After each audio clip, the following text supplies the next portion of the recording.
This week's paper reading is going to be a fun one. Maybe a little less traditional than how we normally do. Normally, they're pretty technical, and we go kind of in depth into the paper, why it's important, which we will on this week's paper. But before that, we'll maybe go over a little bit of the kind of drama that happened last week, and it's kind of still ongoing. So this week's paper reading is about reflection tuning. Basically, the title is Data Recycling Improves LLM Instruction Tuning, but we'll actually go with what that means.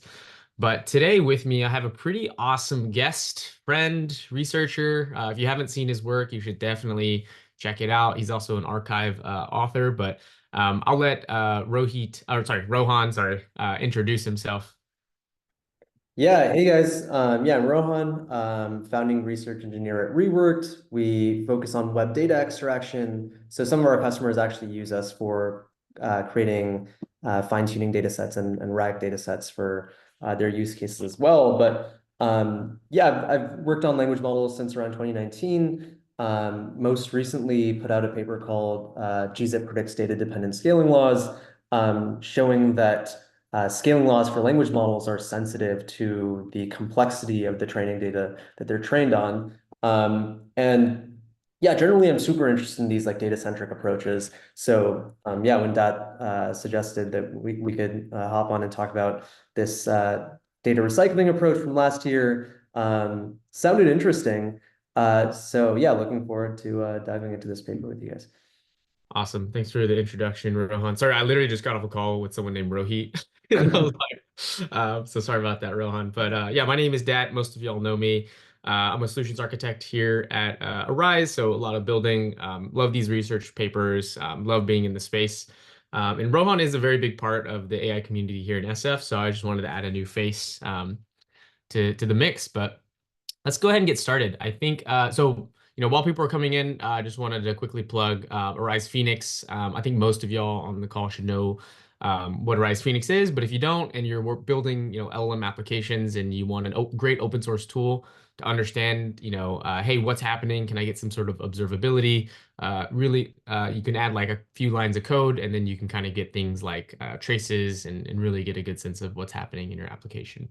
But let's go ahead and move on to the agenda. So, like I said, this one's going to be a little different than normally. Normally, we just dive straight into the paper, but I think it's a good, we're going to do a little storytelling here of like why I wanted to do this paper reading. I think there was a bit of drama on X or Twitter, whatever you call it, last week. I think the entire AI community was kind of watching. There's stuff that kind of made the news. And so, there was something called Reflection 70B that came out, which we'll cover in a second. And it really just sparked my interest. And I realized that I didn't know what reflection was. And so the first half will be we'll kind of cover for those folks who don't know what happened last week, what kind of happened. It's still kind of ongoing, and what the result was. And then we'll actually review the paper in which, kind of sparked my interest in like, oh, I missed a paper last year and I wanted to reread it. So that'll be for the agenda today. So let's kind of hop into the first part. So today is September 11th. So about 6 days ago, there was an announcement on kind of like a tuned Llama 70B with some pretty outstanding performance.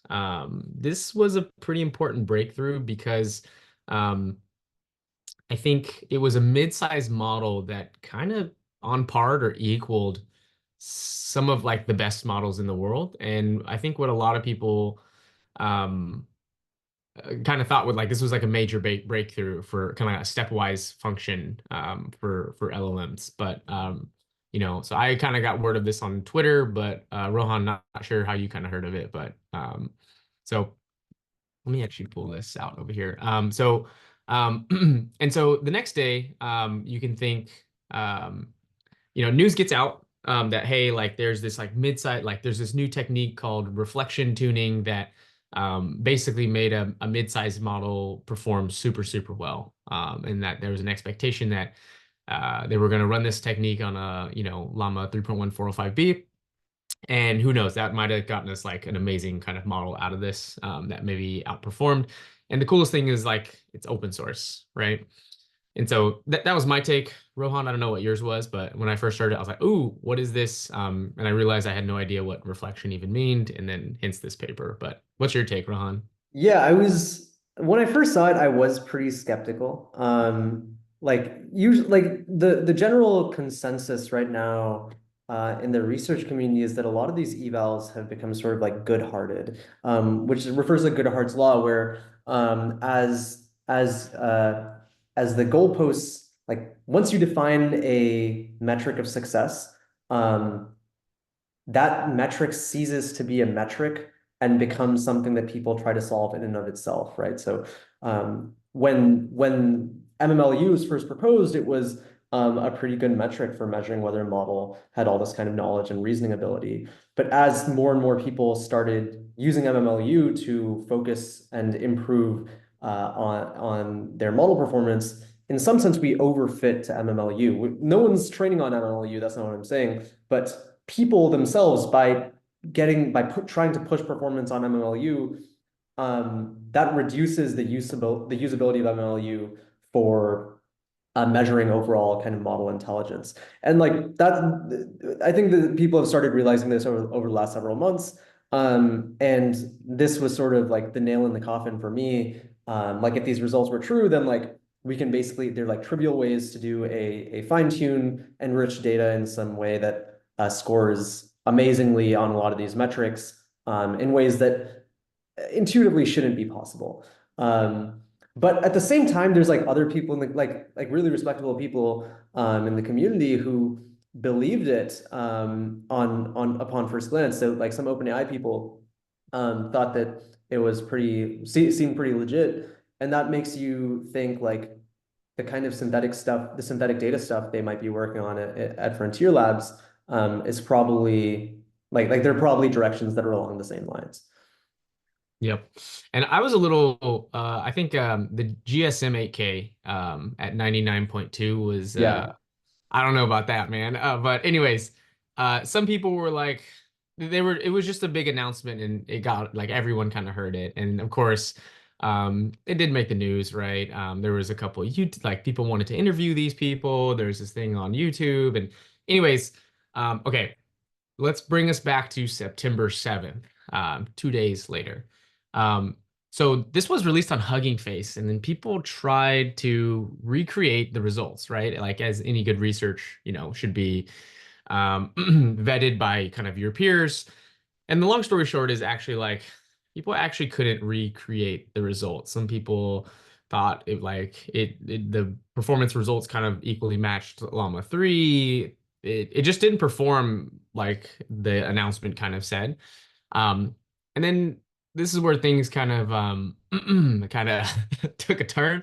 So we'll go over if you don't follow Shin, you can follow Shin Boson here. He's got a really good write-up of where this kind of came from, but there's a series of events, and we won't go into depth. We don't know what's right or what's wrong, and there's a lot of kind of hoopla. But I think the AI community has really just been sitting back, eating their popcorn, and just kind of watching this unfold. But yeah, there's just been, it was very hard to recreate the results. So, I think the team that originally put out the weights was, had said like, hey, we put out the wrong weights for whatever reason, and then they tried to host an API, and then there was some, we weren't sure what was behind the API. And anyways, long story short, you can Google it yourself and find the Twitter feed, but I think my takeaway from kind of the mess that kind of happened after that was like, and this transitions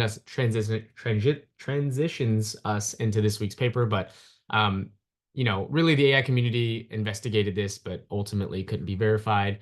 But I think the moral of the story is like, if you're a researcher, always double check your results, right? Don't just take like you never know when you have like a data leakage or maybe you've overtuned. I view MMLU as not very useful anymore because like Rohan said, y- yeah, if you're just like you're missing the point, right? It's a metric for me, it's a means to an end, but it's not the end, right?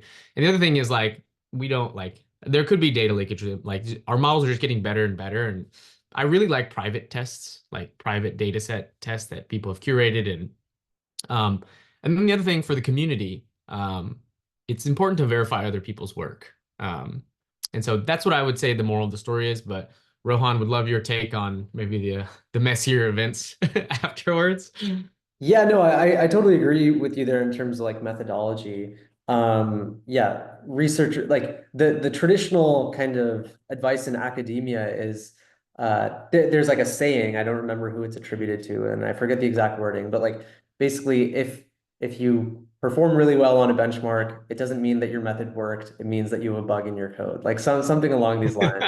Um, so usually that is what is happening. And the most interesting, like the most compelling and generous hypothesis for what might have happened here. I don't recall who posted it or where the Twitter thread is. Maybe I can find a link to it in a bit.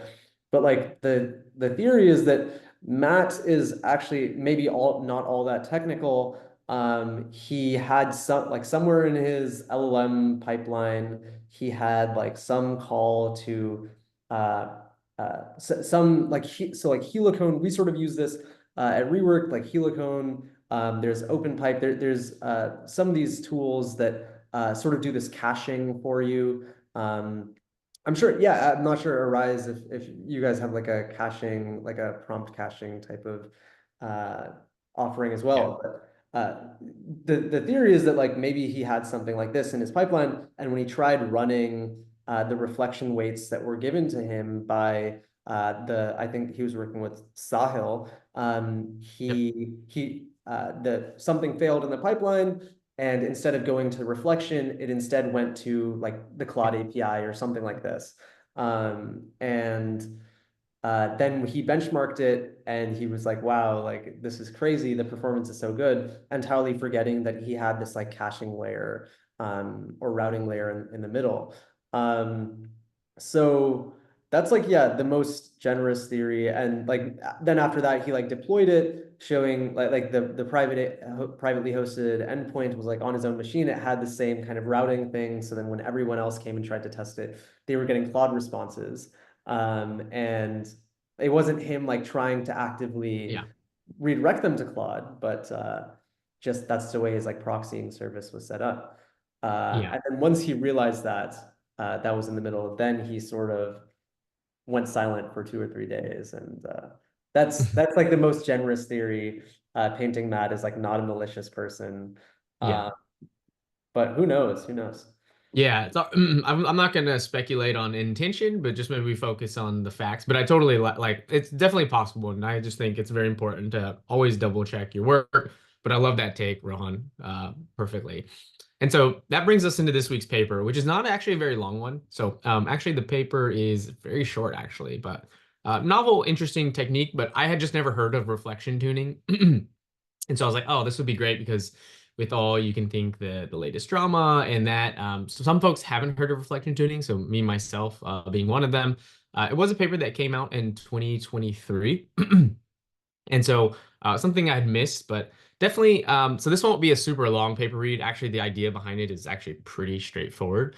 And so that's what we're going to cover here. And so, yeah, reflection tuning. I think if you haven't read the paper, again, it's a really short read, but again, this is kind of the point of the paper reading, so we'll kind of distill it down.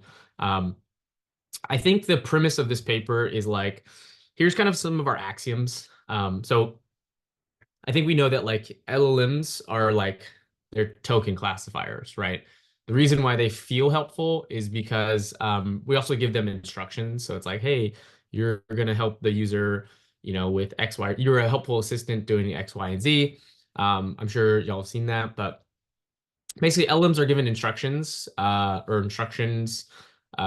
control the input and output, and then so they're fine-tuned on instruction data to help like make them better at producing the output that we want. So instruction tuning is really just like the LLM's ability to follow instructions. Generally, there's like an instruction tuning data set, and the better this data set is, the you can think the better the model will kind of perform the instructions that are kind of set for you. Um, and so, but the thing with in instruction tuning is that it's really like affected by the quality of that data set and vice versa. So if you have very good instruction tuning data sets, they're obviously going to perform really well, and obviously the opposite is the opposite of that. Um, so I think in terms of the method, and then Rohit, I mean, sorry, Rohan, I keep saying Rohit. Rohan, anything else you want to add to that? Yeah, I think the bigged thing is yeah, like improving like training data quality is obviously like my view right now is that LMs are essentially data wrappers. Like you can obviously push a lot of performance by like you can push some performance by doing architectural level tweaks and like systems level like optimizations and whatnot. But a lot of the time it really just comes down to what's in your training data. So I think the paper is along the like it's looking in the right direction of like let's improve instruction data. And I think there's a lot of work in 2023 focused on synthetic data approaches. There was definitely a whole like synthetic data hype cycle late last year, early this year, for like enriching and improving yeah, current data sets. Uh, I think yeah, I think the reflection that they do is different from the reflection that Matt does in the sense that like Matt's reflection is a subset of their type of reflection. So their reflection is like some, yeah, I mean, I'm sure you'll jump into it, but Matt, yeah, the reflection in the Matt sense is a very specific type of reflection. And I think it induces like a second order reflection that there's the approach that they talk about at least they don't have very illustrative examples but the approach that they talk about doesn't seem to be um, as powerful necessarily as what Matt had suggested but yeah I mean yeah sure we can dive into the paper next if you want. Yeah. I think is what you're saying. Maybe I missed it, Rohan, is like you're saying that the reflection 70B is not the same as this paper. Oh yeah, 100% it's not the same as this paper. But two, like even the data, like the data enrichment method that Matt used is not precisely what they propose in this paper. So like the data enrichment method that Matt proposes with these reflection tags, yeah, that go after like you chain of thought before, then you generate the response, then afterwards you do this reflection. Um, that is like it is an instruction tuning enrichment approach. And it does require like a third, like an Mm, Oracle LLM to right. rewrite instruction data, exactly as this reflection tuning paper does. But it's a very specific instantiation of this idea of reflection tuning. Whereas in this reflection tuning paper, you don't actually need to have chain of thought tags before and reflection tags after. Often in some cases, their reflection data enrichment step actually reduces the token count of the instructions. So it is definitely a different method, but same direction of like instruction data set enrichment via so like synthetic data generation.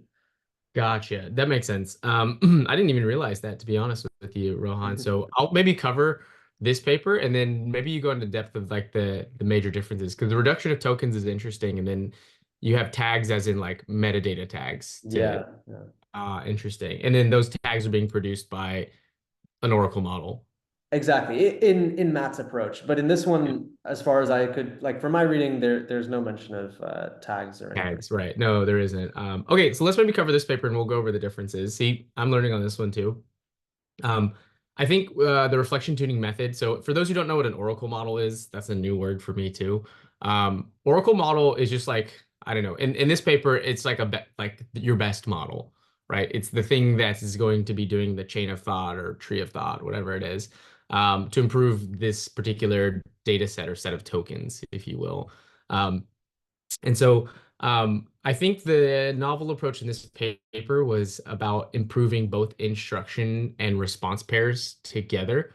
And so that's an important detail that you would improve one and then improve the other.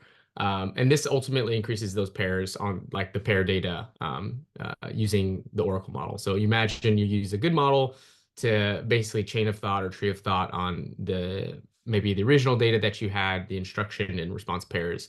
And then this produces essentially like a better quality data set. Um, and so let me pull this up real quick. So yeah, so the core of that method is to do that. So like why does this set this apart from maybe like uh, other methods? I think previous methods to this paper only focused on improving either the instructions or the responses. But in this paper, it's really just focusing on both. So it's not just like improving the questions in a textbook, but also like the answer key, if that makes sense. And so I think in terms of the process for how they did this, so the reflection tuning process occurs in two phases. The instruction reflection phase evaluates and refines instructions based on factors. So they have like their measures. So it's like complexity, required detail, level of reasoning, etc. And then the response reflection phase then optimizes the corresponding responses. But considering aspects like I think it was relevancy, accuracy, and depth of information.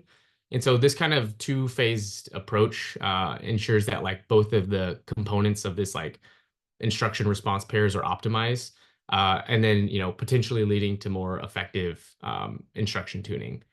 And so so how do you figure out this works or doesn't work? So you can have a hypothesis. So to validate this method, the researchers in this paper applied reflection tuning to two, at the time, prominent data sets. I think Alpaca and Wizard LM. And so they conducted these series of evals um, on the models trained with these enhanced data sets. And then the evaluation methods included like pairwise comparisons, performance between on the like Alpaca eval leaderboard and tests on like Hugging Face open LLM leaderboard. Essentially, these techniques provided an assessment of like how good did it perform basically with these different sets. Makes sense, right? Um, and so I guess what the results were, they were kind of promising. Models that were trained on reflection tuned data were much more consistently outperforming their kind of counterpart trained on like the original data set. Um, I think more noticeably, they showed significant improvements, on like ARC. I think hella swag. There's a couple other things, but anyways, they performed better, more consistently. Um, and so this suggested that like maybe it's not maybe, but the quality of the training data can be sometimes more impactful than model size. Again, I think it's like this equation, and it's like some parts are responsible for some sort of effect. Um, but anything you would add to this, Rohan? Making sense?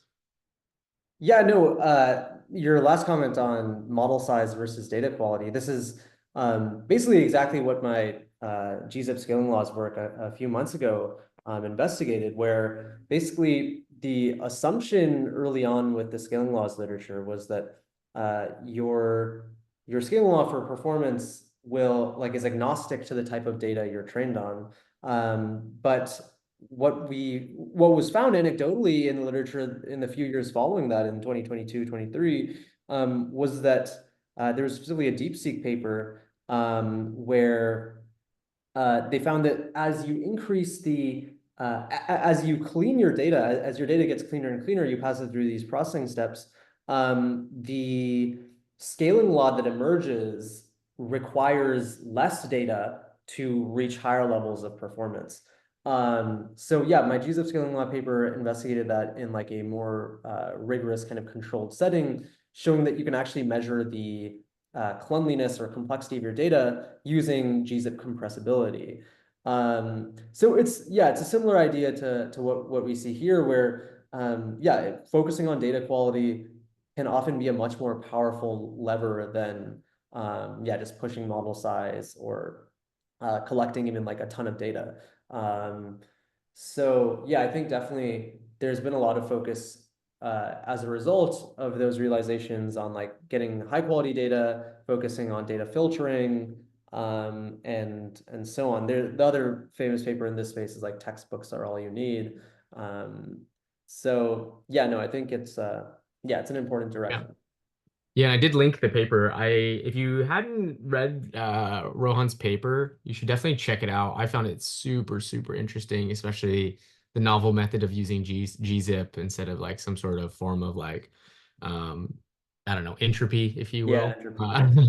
Yeah. That was pretty cool. Okay, let's maybe go over to the analysis, like some takeaways. I think that's always good. But um, one really cool thing, so obviously we went over like the two methods for how they improved both the reflection and the response. Um, I think the interesting finding was that like how were the those two pairs changed? And the finding was that like that adaptive nature from like chain of thought or tree of thought, it tended in this paper, it tended to elongate like simpler instructions and tended to simplify more complex ones. So maybe making things more homogeneous in terms of like token link like variability, which is super interesting.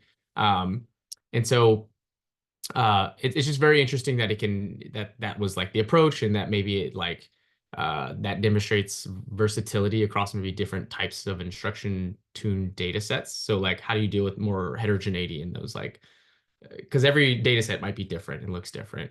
Um, and so this might be important because that adaptability might be crucial for uh, like just being applicable in more different use cases, right? Because different use cases require different variability.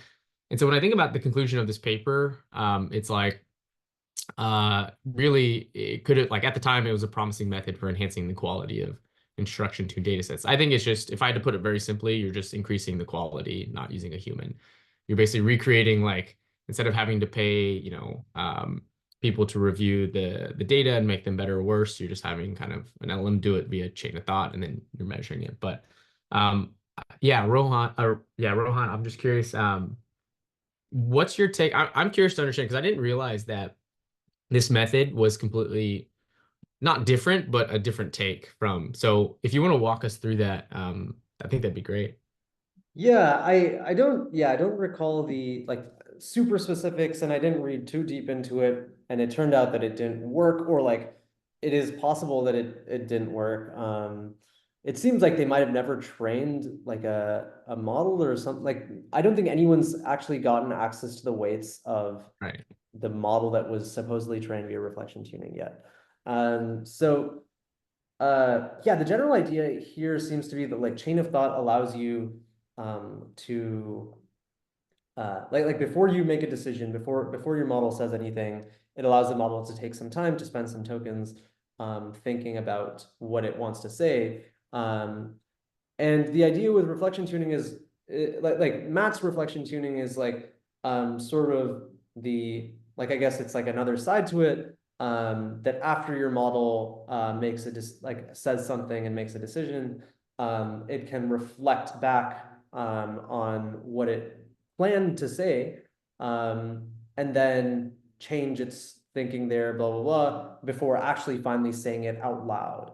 Um, so yeah, you first do this chain of thought thing between the tags, and then you reflect upon it, something like this. The general idea though is that like rather than just doing it via prompting, Mm, Matt claimed that if you just insert this via system prompt and whatnot, the models aren't that good at it. But if you do it via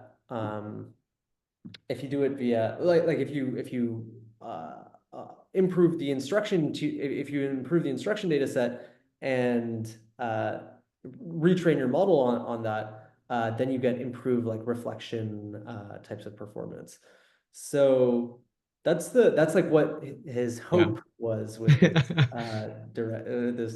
method, but unclear that it worked.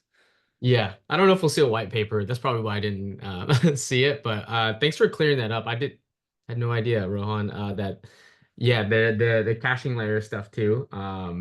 So see, Yeah. even I learned stuff on this, so I'm sure our audience does too. But um, there's any other questions or hot takes in the chat, we'd love to hear them. But otherwise, I didn't see anything in the mid chat, but thanks for, joining us on this week's paper reading and big shout out to Rohan for, giving his take. I think Rohan is there's certain things that I'm not very good at that I think Rohan is very good at. And one of those is like research and deeply understanding that space. So big shout out to him. Yeah, thank you Thanks so for much. Yeah, coming. no, it was super fun hopping on to chat about this. Yeah, and definitely check out his paper on. I thought the GZIP paper was pretty awesome. We might even cover it here in the future. But thank you so much, Sounds Rohan. good. Thank you so much, everyone else, for joining us. Cool. Thank you so much, guys.